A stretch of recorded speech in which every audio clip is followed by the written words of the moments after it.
नमस्कार दोस्तों, आप सभी का स्वागत है हमारे YouTube चैनल पर। दोस्तों, आज हम रेलवे ग्रुप डी के प्रीवियस ईयर बेस्ड क्वेश्चन का सलूशन सीखेंगे। साधारण ब्याज, चक्रवृद्धि ब्याज से रिलेटेड क्वेश्चन। आइए क्वेश्चन को देखते हैं। जैसे हमने क्वेश्चन लिया है, एक धन साधारण ब्याज पर 5 वर्ष में 3 गुना हो जाता है, तो वह कितने वर्ष में 5 गुना हो जाएगा। ठीक है, हमने क्वेश्चन गुना गुनी पर आधारित ही लिया है। इस प्रकार के क्वेश्चन रेलवे ग्रुप डी के एग्जाम में खूब पूछे जाते हैं, तो इसका सॉल्यूशन हम ट्रिकी तरीके से सीखेंगे। तो आइए देखते हैं क्वेश्चन कैसे हम लगाते हैं।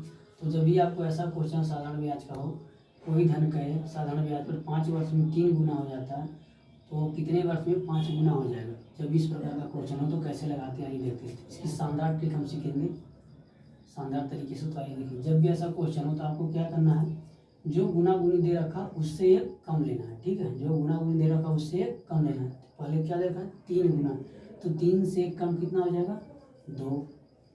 अब बटे में क्या करना है हमें, जो वर्ष दे रखा उससे डिवाइड, फिर बराबर जो दूसरा गुना गुनी दे रखा उससे कम 5 गुना, यानी 5 से कम कितना हो जाएगा, 4 बटे में वर्ष का मान पता ना हमें ज्ञात करना, तो मान लो उसको 3। बस अब इसका सॉल्यूशन करेंगे, आपका आंसर आ जाएगा। तो इसका हम क्या करेंगे, तिरछा गुणा करा देंगे, तो इसका इधर और इसका इधर। ठीक है, तो कराइए आप। तो हो जाएगा 2t इक्वल टू 5 चौके 20। फिर t बराबर क्या हो जाएगा, 20/2। तो काटिए इसको, 2 करने में 2 लाइन 20, यानी 10 वर्ष। इस क्वेश्चन का हमारा आंसर कितना हो गया, 10 वर्ष। हमने आसान तरीके से निकाला क्वेश्चन को, 10 वर्ष हमारा आंसर आ गया। ठीक है, तो जब भी ऐसा क्वेश्चन मिले तो आप ये तरीका लगाना है, क्या करना है आपको, जो गुना गुनी दे रखा है उससे कम ले और वर्ष से डिवाइड कर दें। फिर बराबर में दूसरा टॉपिक दे रखा है, कितना गुना उससे कम ले और मान ले वर्ष टी है। ठीक है, इसका हमने तिरछा गुणा करा दिया। तो 2 में टी का गुणा 2t और बराबर 5 चौके 20, टी का 2 का 95 किया भाग के रूप में हो गया, यानी 2 25 10, यानी 2 दाएँ 20, यानी 10 वर्ष हमारा इस क्वेश्चन का आंसर हो गया। तो ये तरीका आप याद रखें। और अगर फार्मूले के बेस में लिखना चाहते तो ऐसे ही लिख लीजिए। मान लीजिए गुनी, यानी गुनी मान लीजिए n1, मान लीजिए n गुना और -1 बटे वर्ष मान लीजिए t1 बराबर n2 - 1 बटे t2। ये भी आप याद कर सकते हैं। अगर आपको ये थोड़ा सा दिक्कत लगती तो आप ये याद रखें। यानी क्या करें, n1 का मान क्या है, गुना और गुनी को दर्शाते हैं। हम लिख देते हैं n1 का मान, n2 क्या है, गुना। ठीक है, गुना गुनी को दर्शाता है। ठीक है, कितना गुना कह रहा वो है।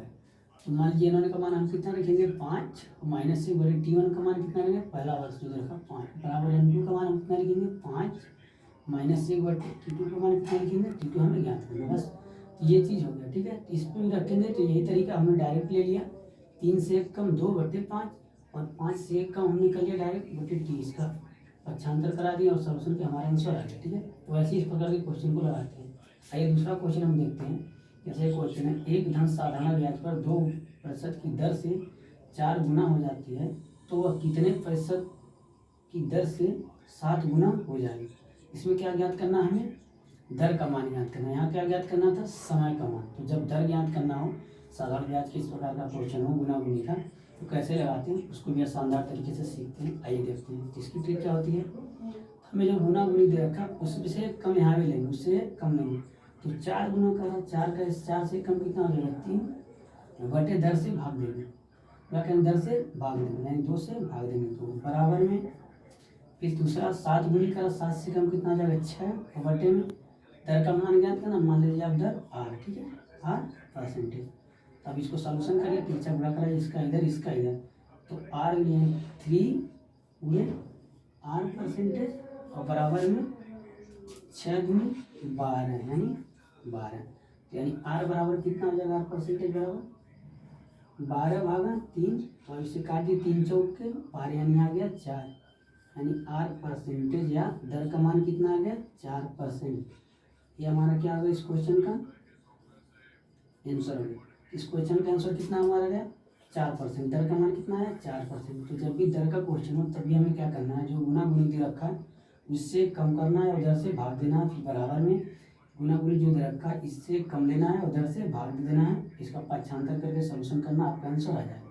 इसका ट्रिकी तरीका अगर फार्मूले के तौर पर लिखना है तो लिख लीजिए, होता है आपका जो गुना वो दे रखा, मान लीजिए n1 गुना -1 बटे R1 इधर परसेंटेज बराबर n2 -1 बटे R2। ठीक है, तो ये आप याद रखिए, n1 n2 क्या है, गुना और गुनी को दर्शाता है। तो मान लीजिए यहाँ 4 गुना दिया तो यहाँ 4 लिखेंगे, 4 माइनस 1 यानी 3 ही होगा, और यहाँ लिखेंगे 7 माइनस 1 यानी 6 ही होगा, और R1 का मान हम लेंगे पहली तरफ तो बराबर R2 हमें ज्ञात करना। तो यही चीज़ लास्ट में आप पाएंगे, तो हमने डायरेक्ट लगा दिया, एक कम लेना, उधर से भाग दे देना, पक्षांतर कर देंगे, आपका आंसर आ जाएगा। तो इस प्रकार के क्वेश्चन का सलूशन हम ऐसे करते हैं ट्रिकी तरीके से। ये ट्रिक आप याद रखें, जब भी ऐसा क्वेश्चन मिले आपको तो आप इस तरीके को आसानी से लगा पाएँ। और रेलवे ग्रुप डी के एग्जाम इस प्रकार के क्वेश्चन खूब पूछे जाते हैं, तो आप ये तरीका सीखें और आसानी तरीके से इस क्वेश्चन को लगा पाएंगे। ठीक है, तो दोस्तों मिलते हैं नेक्स्ट वीडियो में, तब तक के लिए धन्यवाद।